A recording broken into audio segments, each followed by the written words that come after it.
یہ دو آیتوں پر غور کر رہے ہیں آپ. پہلی آیت میں کیا ہے؟ اللہ کی پکڑ سے بے خوف نہیں ہونا چاہیے، مطلب ڈر ہونا چاہیے اللہ کی پکڑ کا. دوسری آیت میں کیا ہے؟ اللہ کی رحمت سے نا امید نہیں رہنا چاہیے. پھر کیا کرنا چاہیے؟ امید. یہ دونوں ایمان ہے، خوف اور رجا، ڈرنا بھی. اور مطلب یہ ہے ان کا بیتانے کا جو سلف کا قول ہے، الایمان بین الخوف والرجاء، ایمان ڈرنے اور امید کا نام درمیان. صرف ڈرنا ایمان نہیں ہے، خوارج کا عقیدہ ہے. صرف امید کرنا ایمان نہیں. دونوں آیتیں نے. پہلی آیت میں ڈر کی تاکید کی گئی کہ یہ مشرک ہیں جو اللہ کے عذاب سے نہیں ڈرتے ہیں، تم ڈرو، اللہ کے عذاب سے ڈرنا. اور دوسری آیت میں بتایا گیا نا امید ہونا رحمتوں سے اللہ کی، یہ گمراہی ہے. تو کیا کرو تم؟ پیغام کیا، میسج کیا ہے اس میں؟ امید رکھو بھائی.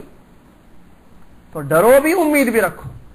صرف ڈرنا خوارج کا عقیدہ، صرف امید خوارج کا عقیدہ. کیوں؟ کیونکہ انہوں نے کہا کہ ہر بڑا گناہ کرنے والا جہنمی ہے.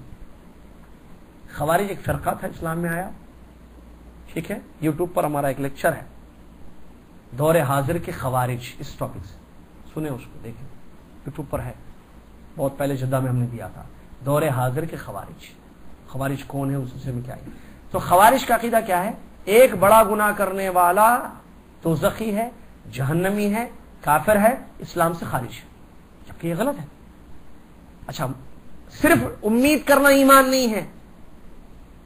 صرف امید کرنے کو ایمان قرار دیا ایک فرقے نے، اور وہ ہے مرجیہ. ان لوگوں نے کہا ایمان لانے کے بعد گناہ کرنے سے ایمان پر کوئی فرق نہیں پڑتا، آپ پکے، یو آر پکا مومن. ایک مرتبہ ایمان لائے نا آپ مسلمان ہیں، اب گناہ جتنے بھی کیجئے اس کا اثر آپ کے ایمان پر نہیں پڑے گا، آپ پکے مومن ہیں. اس کا مطلب وہ جو گناہوں سے بچا ہوا ہے مومن، اور وہ جو گناہوں میں پڑا ہوا ہے، دونوں برابر ہے ایمان میں، ان کے قول کے حساب سے. اور یہ غلط ہے. یہ کیا ہے؟ غلط ہے. صحیح قول کیا ہے کہ ڈرنا بھی ایمان ہے، امید کرنا بھی ایمان ہے. وہی بات یہاں بتائی گئی. اس کے بعد دو حدیثیں سن لیں، بڑی اچھی حدیث ہے. عبداللہ، تقریباً دونوں حدیثوں میں ایک ہی بات ہے. عبداللہ بن عباس رضی اللہ عنہ کی مرفوع حدیث ہے، کہتے ہیں کہ رسول اللہ صلی اللہ علیہ وسلم سے سوال کیا گیا کبائر کے بارے میں. کبائر مطلب بڑے گناہوں کے بارے میں. تو آپ نے سب سے پہلے کیا ذکر کیا؟ شرک باللہ. اور یہ پکی بات ہے باتفاق علماء نصوص کی روشنی میں کہ دنیا میں سب سے بڑا گناہ شرک سے بڑھ کر کوئی گناہ ہے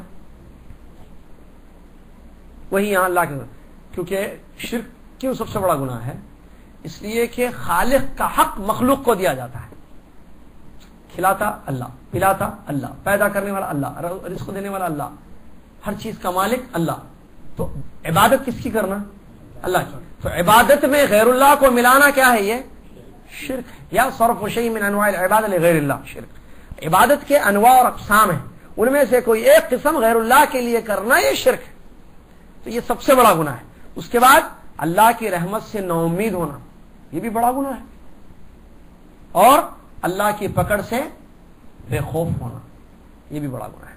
عبداللہ بن مسعود کی حدیث میں تقریباً وہی بات آئی ہے. انہوں نے اپنا قول ذکر کیا ہے اس حدیث میں کہ اکبر الکبائر، بڑا گناہ، سب سے بڑے گناہوں میں سب سے بڑا گناہ الاشراک باللہ، اللہ کے ساتھ شرک کرنا ہے. والامن من مکر اللہ، اور اللہ کے پکڑ سے بے خوف ہونا ہے، اور اللہ کی رحمتوں سے نا امید ہونا ہے.